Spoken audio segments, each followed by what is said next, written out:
18 ଅକ୍ଟୋବରରୁ ଗୁରୁଦେବଙ୍କ ରାଶି ପରିବର୍ତ୍ତନ ରାଶି ଗୋଚର ଆପଣମାନଙ୍କ ଉପରେ ବୃଷ ରାଶି ବ୍ୟକ୍ତିମାନଙ୍କ ଉପରେ କିପରି ରହିବେ ଚାଲନ୍ତୁ ଜାଣିବା। 48 ଦିନ ପାଇଁ ବଡ଼ ପ୍ରଭାବ ରହିବ ବୃଷ ରାଶିମାନଙ୍କ ଉପରେ। ତ 18 ଅକ୍ଟୋବରରେ ବୃହସ୍ପତି ରାଶି ପରିବର୍ତ୍ତନ କରି କର୍କ ରାଶିରେ ଉଚ୍ଚ ହେବେ।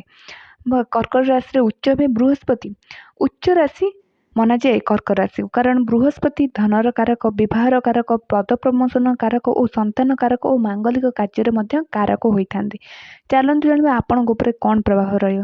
ତ ଏହା 48 ଦିନ କର୍କ ରାଶି ଉପରେ ରହିବେ। ପ୍ରଥମତଃ ଆପଣଙ୍କ ତୃତୀୟ ଭାବରେ ବୃହସ୍ପତି ଗୋଚର କରିବେ। ତ ରିଲେସନସିପ୍ ଆପଣମାନଙ୍କ ପାଇଁ ବହୁତ ଭଲ ରହିବ। ତୃତୀୟ ଭାବ ହୋଇଥିବାରୁ ପରାକ୍ରମ ଯଶରେ ବୃଦ୍ଧି ହେବ। ତୃତୀୟ ଭାବେ ଯେତେବେଳେ ବୃହସ୍ପତି ଗୋଚର କରନ୍ତି ତ ଆପଣଙ୍କୁ ଯାତ୍ରା କରାଇଥାନ୍ତି। ବିଦେଶ ସମ୍ବନ୍ଧୀୟ କାର୍ଯ୍ୟ ଆପଣମାନଙ୍କର ହୋଇପାରେ। ଏହି ସମୟରେ ଆପଣଙ୍କ ଯଶ ମାନ ସମ୍ମାନରେ ବୃଦ୍ଧି ହେବ। ଆପଣଙ୍କୁ 48 ଦିନ ପର୍ଯ୍ୟନ୍ତ ଭଲ ଯୋଗ ମଧ୍ୟ ବନୁଛି।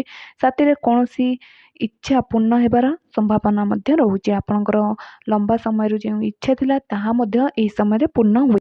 ଏବେ ଜାଣିବା ବୃହସ୍ପତିଙ୍କ 3ଟି ଦୃଷ୍ଟି ମଧ୍ୟ ରହୁଛି। ବୃହସ୍ପତି ଯେଉଁ ସ୍ଥାନକୁ ରୁହନ୍ତି ସ୍ଥାନହାନି କରନ୍ତି, ହେଲେ ଯେଉଁ ଦୃଷ୍ଟି ପଡ଼େ ତାହା ଶାନଦାର ରେଜଲ୍ଟ ଦେଇଥାଏ। ତ ପଞ୍ଚମ ଦୃଷ୍ଟି ବୃହସ୍ପତିଙ୍କର ସପ୍ତମ ଭାବରେ ରହିବ।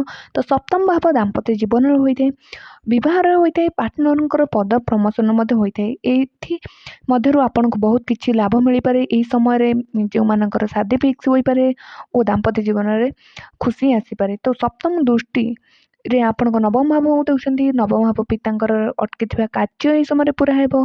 ଯାତ୍ରା କରିପାରନ୍ତି, ଆପଣ ଟ୍ରାଭେଲିଂ କରିପାରନ୍ତି। ଏହି ସମୟରେ ବିଦେଶ ସମ୍ବନ୍ଧୀୟ କାର୍ଯ୍ୟ ଆପଣଙ୍କର ପୁରା ହେବ। ସାଥିରେ ବିଦ୍ୟାର୍ଥୀମାନଙ୍କ ପାଇଁ ମଧ୍ୟ ଶାନଦାର ରେଜଲ୍ଟ ଦେବ। ଏହି ସମୟରେ ବିଦ୍ୟାର୍ଥୀମାନଙ୍କର କମ୍ପିଟେଟିଭ୍ ଏକ୍ଜାମ୍ ଥିଲେ ଶାନଦାର ରେଜଲ୍ଟ ଏହି ସମୟରେ ମିଳିପାରେ।